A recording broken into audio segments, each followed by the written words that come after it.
6h du matin, bonjour. N'oubliez jamais que nous avons une situation élevée, vous et nous, puisque nous sommes sur 1647 mètres grandes ondes et qu'Europe numéro 1, par la voix de Robert Villard, est heureux de vous souhaiter une bonne journée.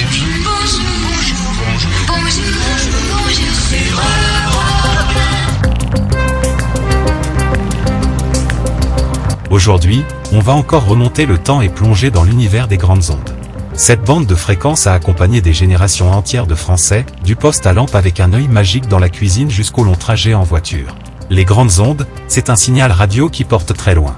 Le jour, il couvre des centaines de kilomètres. La nuit, il peut voyager sur des milliers de kilomètres, grâce à la propagation dans l'atmosphère. C'est pour cette raison qu'au début du XXe siècle, la France a choisi cette technologie. Une seule antenne suffisait pour couvrir une grande partie du pays. À une époque sans FM, sans hertzien ni numérique, c'était la solution idéale.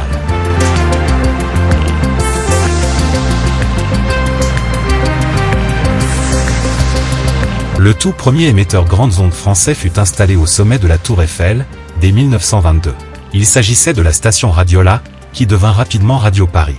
À l'époque, c'était révolutionnaire. On pouvait enfin écouter de la musique et des informations transmises, sans fil, jusque dans les foyers. Bref, c'est la TSF. Radio et phono réunis en un seul appareil, Radiola 426. Vous trouverez dans nos magasins et succursales les meilleurs postes de TSF.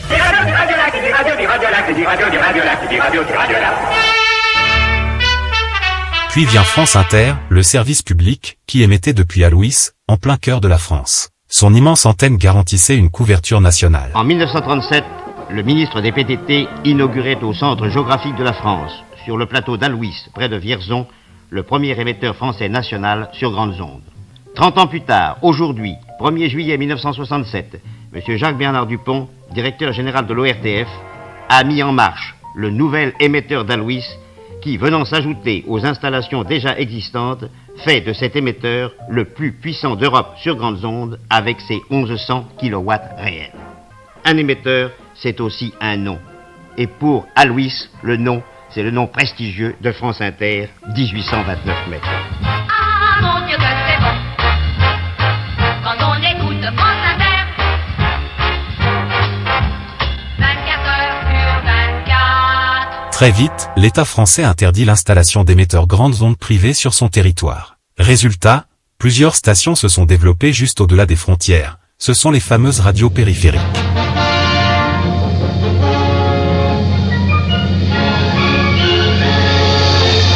Radio Luxembourg, devenu RTL, s'appuie sur un puissant émetteur au Grand-Duché. Tout avait commencé en mars 1933 à la Villa Louvigny avec Radio Luxembourg. Voici nos dernières informations mondiales et la revue de la presse internationale.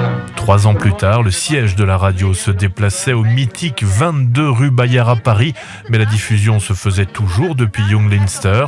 Allô, ici Radio Luxembourg. Sa fréquence, 1428 mètres.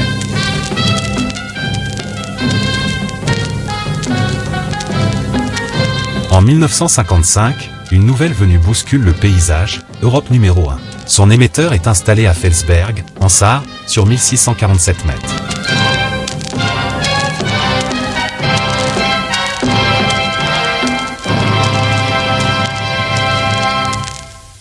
Ici Europe numéro 1. Hier ist Europa Nummer 1. This is Europe number 1. 1er janvier 1955, à 7h du matin, Europe numéro 1, comme prévu, a lancé pour la première fois sa voix. Puis nous avons arrêté à 7h20. À partir de 7h10, les coups de téléphone ont commencé à pleuvoir de tous les azimuts, et notamment de Genève, car nous brouillions le radiophare de Genève et que nous empêchions tous les avions d'atterrir à Cointrin. Premier thème de Vous êtes formidable, c'était D'où nous entendez-vous? Et ça donnait ça. Allô? Je vous entends, oui, d'où appelez-vous? Dakar. Oh, Dakar, vous vous rendez compte, on nous entend à Dakar. Enfin, Radio Monte-Carlo, RMC, complète le tableau. Elle diffuse depuis Roumoul, dans le sud de la France, sur 1400 mètres. C'est en Haute-Provence, à proximité des gorges du Verdon et du barrage de Sainte-Croix, au milieu des champs de blé et de lavande, que Radio Monte-Carlo a choisi d'implanter un nouveau centre émetteur ondes longues en vue d'étendre sa zone de service de la Méditerranée aux portes de Paris. Vous êtes près de 5 millions d'auditeurs à l'écoute de Radio Monte-Carlo 1400 mètres ondes longues, la station du sud de la Loire qui fait maintenant rayonner le soleil de la Méditerranée jusqu'aux portes de Paris. RMC, Radio Monte-Carlo.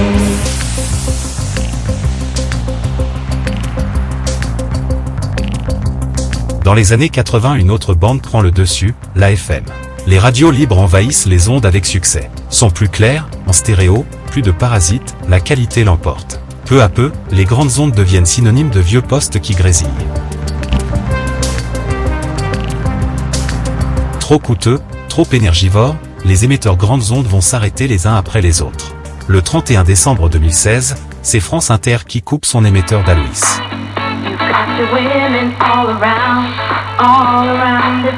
Et merci à Mélanie Boer. On se retrouve l'année prochaine, c'est-à-dire dans quelques minutes pour la suite de Back to Back. Alexandra Duboucheron. Et si on lançait le décompte? Très bien. Allez, 5, 4, 3, 2, 1. Le 31 décembre 2019 à 23h27, Europe 1 s'éteint à son tour. Tout de suite, c'est le retour de la libre antenne avec Olivier Delacroix. Très bonne soirée à tous et très bon réveillon sur Europe 1. À tout à l'heure, Sophie. À tout à l'heure, exactement.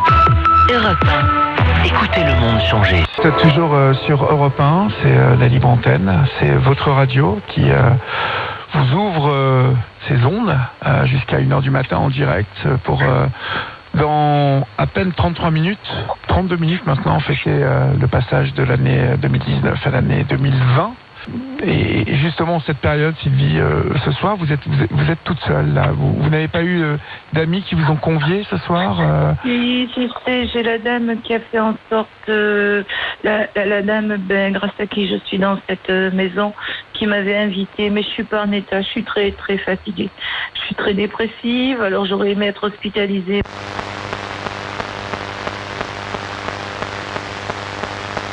Le 28 mars 2020, c'est RMC qui arrête ses grandes ondes.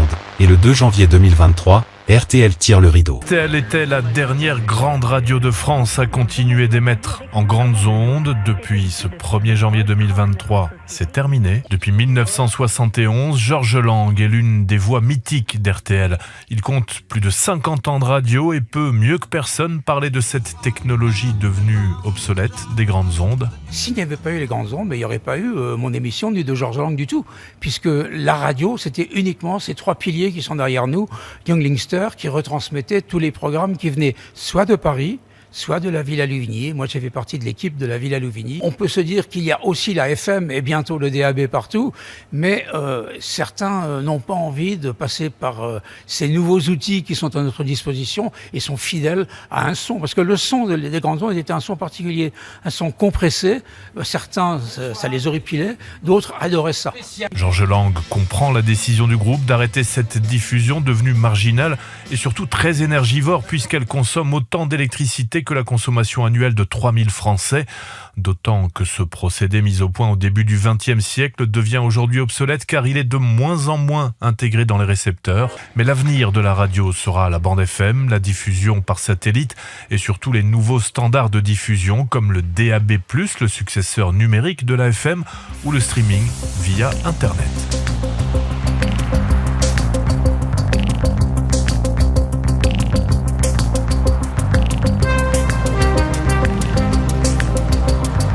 Alors, est-ce que la fin des grandes ondes a entraîné la baisse d'audience de la radio? Pas directement. Mais c'est sûr, une part du rêve, elle, s'est bel et bien éteinte avec les grandes ondes. Merci de m'avoir accompagné dans ce voyage nostalgique et à bientôt pour d'autres souvenirs.